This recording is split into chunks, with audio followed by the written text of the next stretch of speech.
Alors, ça fait plusieurs jours que je voulais vous en parler. Tesla qui baisse sensiblement. Gros dérapage quand même de Tesla depuis le début de l'année en bourse.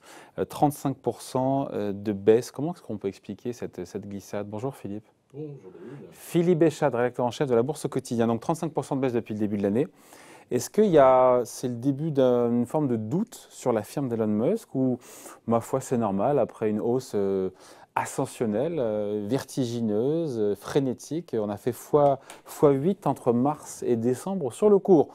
Donc baisser 35%, c'est pas non plus si grave, non? Exactement. Si on adopte un point de vue relativiste, après un cours multiplié par 8,5 depuis son plancher de 85, effectivement, de mars 2020, il n'y a aucun constructeur automobile dans l'histoire de l'industrie ou l'histoire automobile qui avait vu son cours multiplié par 8 en une année. En fait, on avait assisté sur Tesla une sorte de répétition de cette espèce de bras de fer entre short-sellers et puis acheteurs fondamentaux. Ce qu'on a vu ensuite sur GameStop, sur AMC aux États-Unis. La multiplication par 8 du cours de Tesla ne s'explique évidemment pas par des succès industriels ou par la confirmation de projections paraboliques de vente à l'horizon 2030. C'est uniquement, une répétition de GameStop et AMC. Alors ce qu'on observe maintenant également depuis le mois de janvier, c'est un arbitrage de Tesla en faveur du rival américain Ford, dans une moindre mesure de General Motors. Et puis en Europe, nous avons Volkswagen et Stellantis qui sont pas mal, puisque Stellantis gagne 40% depuis le 1er janvier, Volkswagen 80%. Et par contre, si on compare... C'est la revanche des constructeurs historiques, mais pas n'importe lesquels. Ceux qui misent très gros et lourd sur l'électrification de leur gamme. Absolument. Alors, Stellantis, c'est probablement 3 gigafactories, une en France, une en Allemagne et probablement une en Italie. Gigafactory de fabrication de batteries, qui est l'élément central, en collaboration donc avec Saft, c'est-à-dire en fait Total Energy. Et Volkswagen va également électrifier sa production avec un accord en Chine avec un producteur de batteries qui s'appelle Gassion. Et là aussi, on parle de peut-être 5 milliards d'investissements. La particularité, c'est que ce que Volkswagen va produire en Chine comme véhicule électrique, il y a une partie qui sera réexportée vers l'Europe. Et c'est vrai que la gamme Volkswagen qui sera produite en Chine, ça ne sera pas un concurrent direct de Tesla. Mais, par contre, Audi et les marques premium ou hyper premium Eux vont de Volkswagen, à grignoter des parts de marché. Bentley, il n'y aura plus que des Bentley électriques, Lamborghini, bon, et puis après ça, l'hyper exclusif Bugatti. Enfin, on va dire que pour ceux qui aiment les belles voitures très rapides en Allemagne, Tesla sera complètement distancé. Donc c'est ça. Est-ce je vais un peu vite là, en disant que c'est peut-être la fin d'une forme de lune de miel entre les investisseurs et la boîte d'Elon Musk. Est-ce que, ou alors dit de manière un peu moins abrupte, est-ce que la perception autour de Tesla a changé ou est-ce que, je sais pas, les investisseurs n'ont plus cette même certitude que Tesla sera, et de loin, sur les 10 prochaines années, le leader mondial de l'électrique? Qu'il l'est pour l'instant, avec 500 000 voitures vendues l'an dernier. Oui, mais il y a derrière la valorisation de Tesla tout un storytelling qui ne tient pas debout. Mais les analystes se courent les uns après les autres pour expliquer pourquoi on est passé de 100 dollars à 890 dollars ou 900 dollars, ce qui n'a aucun... ça n'a aucun sens. On nous a vendu tout et n'importe quoi comme prétexte que Tesla avait de l'avance dans les batteries. Bon, en fait, on s'aperçoit que tous les constructeurs allemands, maintenant le groupe Stellantis, etc., ils vont tous avoir recours aux dernières technologies les plus performantes de batterie, c'est évident. Et sur les logiciels? Alors, voilà, les logiciels. Alors moi, si j'étais Tesla, et que vraiment j'avais un super avantage par rapport à mes concurrents avec une galaxie de petits satellites, etc., je m'empresserais de faire coter à part cette filiale spécialisée dans le guidage des véhicules. Parce que la production de Tesla, ça ne rapporte pas un rond. Les bénéfices qu'annonce Tesla proviennent uniquement, mais uniquement, du négoce de crédit carbone. faut expliquer ce que c'est. Voilà, le crédit carbone, ça veut dire qu'un constructeur de voitures qui émet zéro carbone a donc des crédits carbone qu'il peut revendre à des constructeurs qui fabriquent encore des voitures thermiques. Ça a rapporté 1,6 milliard à Tesla l'année dernière. C'est plus que les bénéfices qu'ils ont déclarés. Sur le premier trimestre 2020, je pense que c'est de l'ordre d'environ 550 millions. 2021. Ouais. C'est de l'ordre de 550 millions et ça va forcément se réduire. Parce que la part de véhicules électriques produits par le groupe Stellantis va augmenter. Stellantis, tous les véhicules, hein, que ce soit Opel, Peugeot, Fiat, DS, toutes les marques, y compris donc Chrysler, toutes les marques, tous les modèles seront déclinés en modèles électriques d'ici 2025. Donc, on va dire que la part des véhicules électriques dans le groupe Stellantis, ça va probablement arriver très très vite à du 30-70. Hein. C'est à peu près déjà ce qu'on observe aujourd'hui en Allemagne. Alors l'Allemagne, je précise, c'est le deuxième marché pour les voitures électriques après la Chine. Après la Chine et devant les États-Unis. Puisque la Chine, c'est 1,3 million véhicules en 2020. L'Allemagne, c'est 395 000, presque 400 000. Les États-Unis, c'est 330 000 et la France, elle est quatrième avec 180 000. Et sur ces différents marchés, justement, est-ce que les fondamentaux sont bons pour Tesla sur ces différents marchés aujourd'hui? Alors justement, c'est là qu'il vient de se passer un truc qui est assez incroyable. Et je trouve que la sanction qu'a subi le cours de Tesla est encore, à mon avis, extrêmement bénigne. La part de marché de Tesla en Chine vient de chuter avril-mai de 19 à 8%. 19 à 8%. C'est violent. Il y a une histoire de panne sur du système de freinage. Voilà. Alors donc c'est effectivement, ça ressemble à une cabale. Hein. Les Chinois, il n'y a rien qui à mon avis, ne sent pas par derrière un petit peu la manœuvre pour favoriser les principaux concurrents locaux, notamment. Qui sont? Alors c'est BYD, BYD, c'est Wuling. Alors BYD et Wuling, c'est 80 000 véhicules, 75 000 pour l'autre. Et puis il y a celui qui monte très très fort qui est NIO.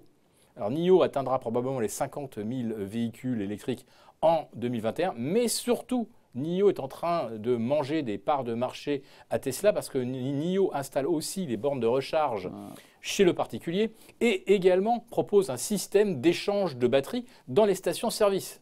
Ça veut dire qu'au lieu de passer 20 minutes pour une charge rapide, 40 minutes pour une charge complète, vous arrivez dans la station-service, vous avez un petit système, un petit robot qui vous intervertit les batteries, ça prend 2 minutes et vous êtes reparti. C'est aussi court, enfin ça maintenant, c'est être aussi simple et aussi rapide que faire un plein d'essence. Alors non, pour en revenir à la question initiale qui était, est-ce que Tesla n'est pas en train effectivement de perdre un petit peu le fil de sa feuille de route de croissance? Évidemment, parce que la Chine, c'est 50% aujourd'hui des voitures électriques vendues dans le monde. Donc c'est le plus gros marché. Alors si sur ce marché-là... Et en Europe et en Allemagne? En Allemagne... Non, sur les ventes, pardon, je vous ai coupé, mais sur la Chine, on en comprend qu'il y a un décrochage peut-être un peu organisé aussi des parts de marché des ventes de voitures électriques Tesla. Mais sur les autres gros marchés, ça se passe comment en termes de parts de marché pour Tesla? Tesla perd des parts de marché évidemment par rapport au-delà de la Chine, au groupe Volkswagen. Hein. Et Tesla a même perdu sa place également en Norvège, où ils étaient numéro 1. Maintenant, c'est le groupe Volkswagen qui est devant. Donc en Allemagne, Tesla reste pour l'instant numéro 1, mais ne le sera probablement plus à l'horizon 2023 ou 2024, si ça continue donc comme ça. Donc cette chute de 35%, elle est largement pour vous... logique, rationnelle et même peut-être... L'outil industriel de Tesla, si c'est valorisé 100 ou 150 milliards, elle est déjà pricée plus cher que Toyota. Enfin, on est encore à 600 $. Hein. Il y a un gros support à 563 pour ceux qui font de l'analyse technique. À 563, c'est encore 4 fois la valorisation de Toyota. Enfin, ça n'a strictement aucun sens. Et donc, en Chine, là où ils vont avoir un problème, c'est que, déjà, on leur a mis des bâtons dans les roues, mais la riposte de Tesla a été jugée très arrogante.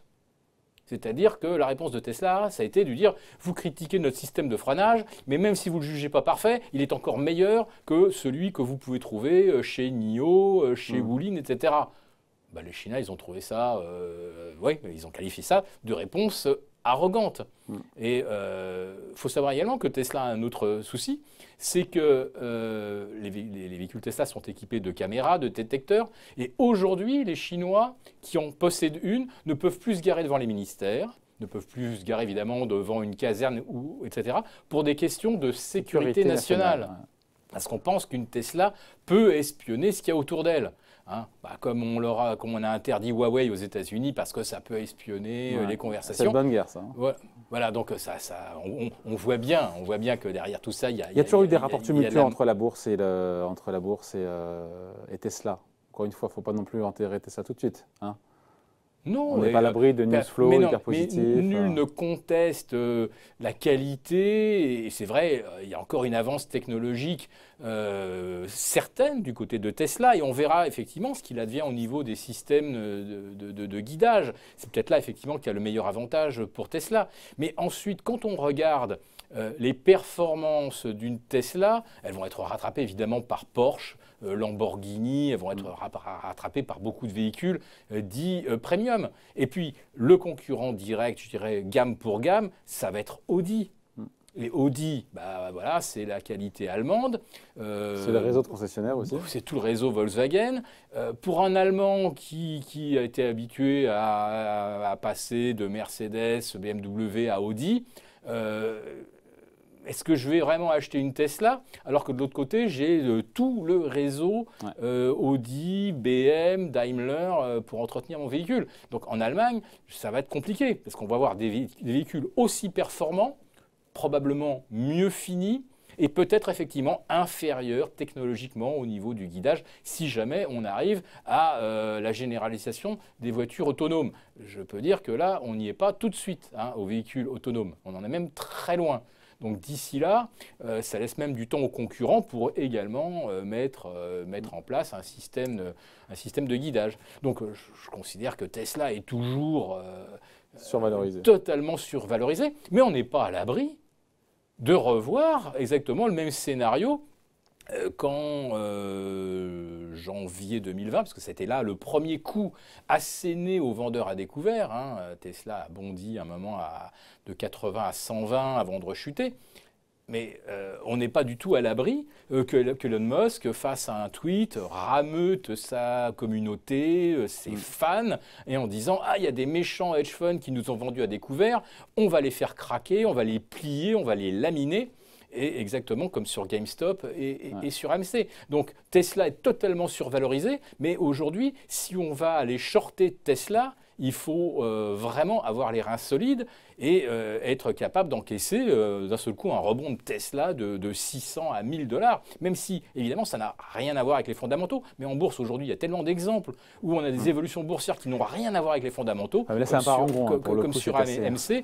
Je ne peux pas vous dire que Tesla va revenir à... AMC, les histoires de cinéma aux États-Unis n'ont comme rien à voir avec... C'est en quasi-faillite. Hein. C'est en quasi-faillite. Voilà. Comptablement, AMC, ça vaut presque plus rien.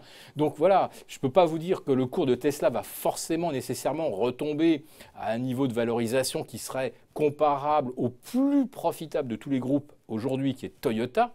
Et donc si on alignait l'outil industriel et la valorisation de Tesla sur Toyota... Et Tesla, ce n'est pas seulement, encore une fois, un outil industriel, c'est là où il faut bien comprendre le dossier. Bien sûr, il y a tout cet aspect émotionnel, l'image de l'avance technologique, et puis évidemment, Elon Musk, qu'est-ce qui va nous sortir de son chapeau? Mais enfin, ça ne justifie pas de payer Tesla 5 fois plus cher que Toyota.